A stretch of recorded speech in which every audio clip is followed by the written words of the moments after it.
All right, let's jump right into this explainer. We're looking at how Canadian healthcare startups can build a seriously powerful digital marketing stack without accidentally breaking some incredibly strict privacy laws. It's an area where so many new practices stumble, mostly because they're completely unaware that standard marketing tactics can actually be highly illegal in a healthcare context. $500,000. Yeah, you heard that right. That staggering number is the potential corporate fine under Ontario's Personal Health Information Protection Act, or PHIPA, for a single negligent privacy breach. And for individuals, those fines can reach up to $100,000.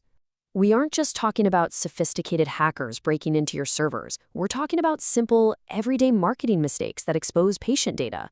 To keep you clear of those massive penalties, here's our roadmap for today. First, the healthcare marketing trap. Then, Canadian privacy enforcement.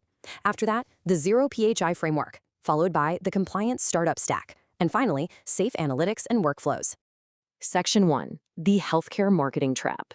Let's start right here, because what works like an absolute charm for your average e-commerce business is often highly illegal in healthcare.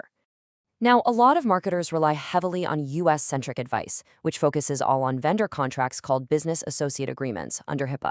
But up here in Canada, federal PPADA and provincial acts like PHI dictate that explicit opt-in consent is absolutely king. Under Canadian rules, things like IP addresses and browsing history linked to health topics are legally classified as personal information.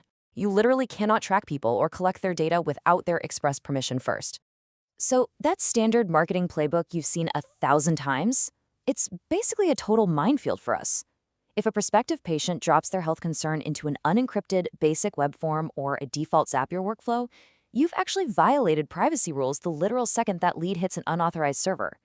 It's kind of wild how spectacularly the tools we use every single day fail the moment they touch what is legally defined as personal health information.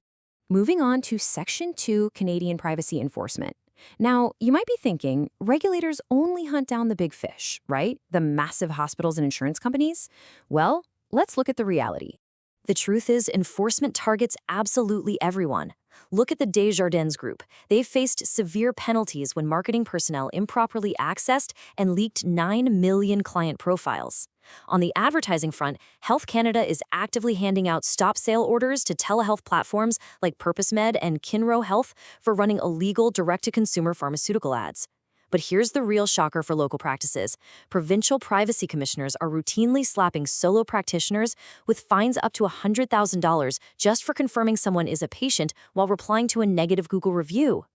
Exactly. Just replying to a public review in a way that confirms patient status is an illegal disclosure. Honestly, don't let your ego cost you $100,000. Regulators definitely do not give small clinics a free pass just because they don't have a dedicated corporate legal team. In fact, smaller practices are easy targets because they constantly misuse off-the-shelf consumer software, they completely mismanage their social media engagement, and they usually lack formal compliance training. All right, Section 3, the Zero PHI framework. Let's pivot to a solution here.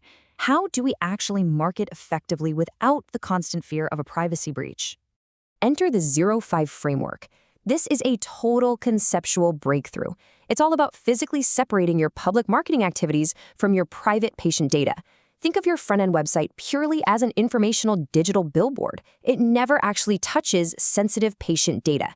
If your marketing platform holds zero health information, you are kept completely legally insulated. And the best part?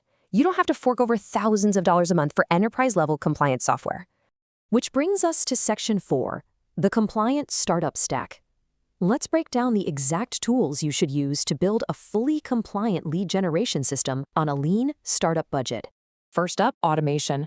We all love Zapier. It's fantastic for standard e-commerce, but they explicitly state they won't sign a BAA for standard workflows. You simply cannot use it to push patient names and medical inquiries into your CRM. The fix? You have to use secure in-house automation. Google App Script is this phenomenal, completely free tool that runs natively inside your secure Google Workspace to safely route data and trigger emails. Alternatively, you can spin up a self-hosted N8N server on a compliant cloud.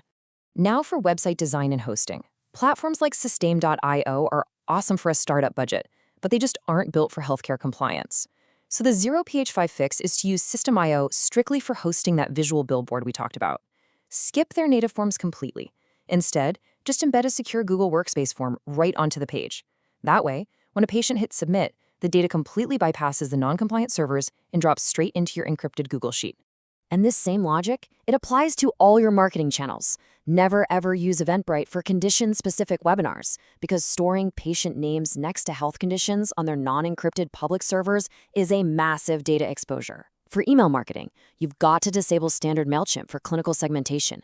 You definitely can't upload patient email lists to Facebook to build custom audiences without explicit consent. And if you're using AI to draft emails or summarize leads, you have to use developer APIs from Claude or OpenAI rather than their public chatbots. The public bots use your data to train their models. The API is actually protected.